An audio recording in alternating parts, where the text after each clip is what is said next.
Okay, I'm live. I got a lot of questions about how to do a parsimony analysis.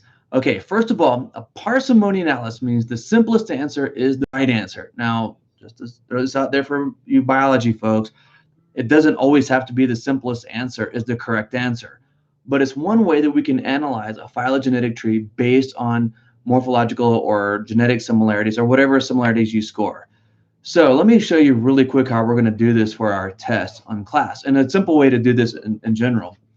Imagine you can sequence some DNA, right? And I've got a seagull, I've got a sandpiper, and I have a warbler. These are three types of birds. I think most of us know what a seagull is. They're not really called seagulls, but we can go with gulls here. And a sandpiper are small little birds that like to go around and probe into the sand. Actually, some are kind of big, and warblers are pretty little songbirds, and they're actually in a different phylum. So imagine we've got an ancestral sequence of DNA. This is very simple, TAGC. And then I was able to sequence the same gene for each of these three bird species. And the question is, well, what is a correct phylogenetic relationship of these three species? So what you would do first is draw three different phylogenetic trees. And you would basically, for three species, it's very simple. We would just start out by literally drawing the same tree three times, because this would represent, with three different species, the number of possible trees. And if you notice the structure, there's my ancestor, there's the first split, these two are sister taxa, this is the outgroup, and the structure is the same for each one. Now, I've got three species, and I'm going to start by writing each one of these as the outgroup. So what I mean by that is, we'll do the first one right here. There's seagull. Now we'll go sandpiper, and on the third one right here, we're going to do warbler. Okay, so there's each of my three species on each of the outgroups. So what that means is if I've got seagull as my outgroup here, then I have to have sandpiper and warbler as sister taxa here. So we would write those in. Sandpiper and warbler. So if I have on the second tree, if I've got sandpiper here, that means that seagull and warbler have to go here.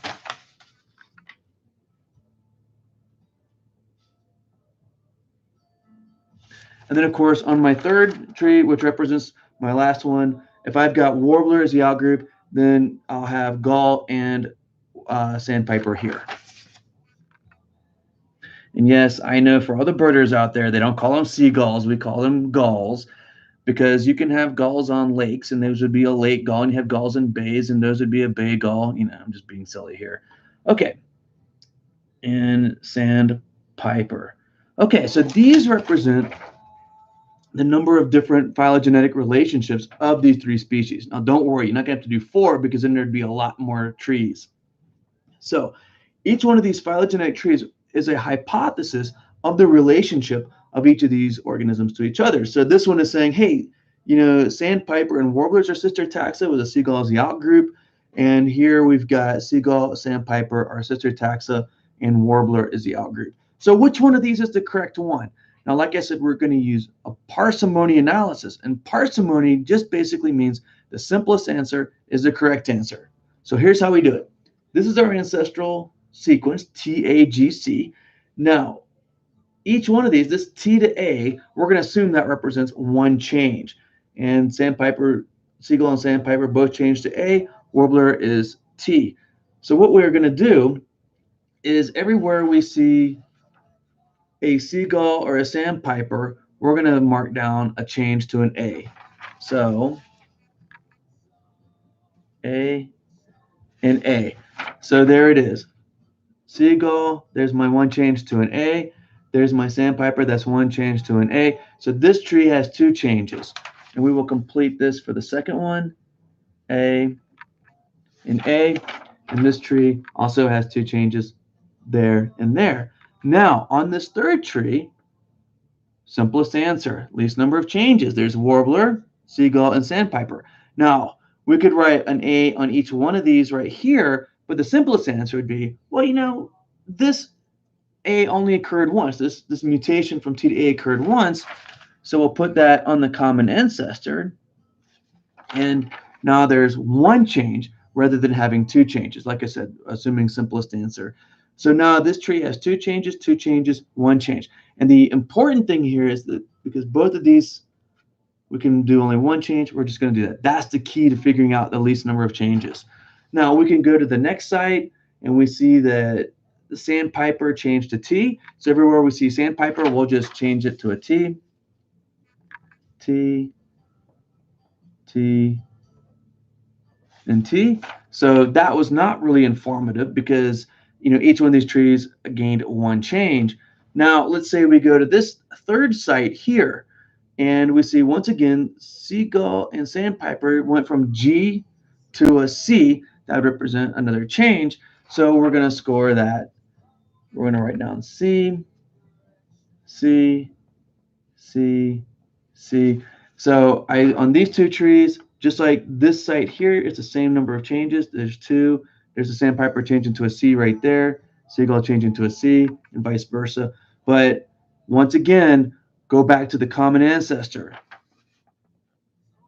C. Okay? And then we'll go to the fourth site, and it looks like sandpiper changed to a G. It looks like the sandpiper's gotten a lot of mutations there. We'll just add that all into each one of these three.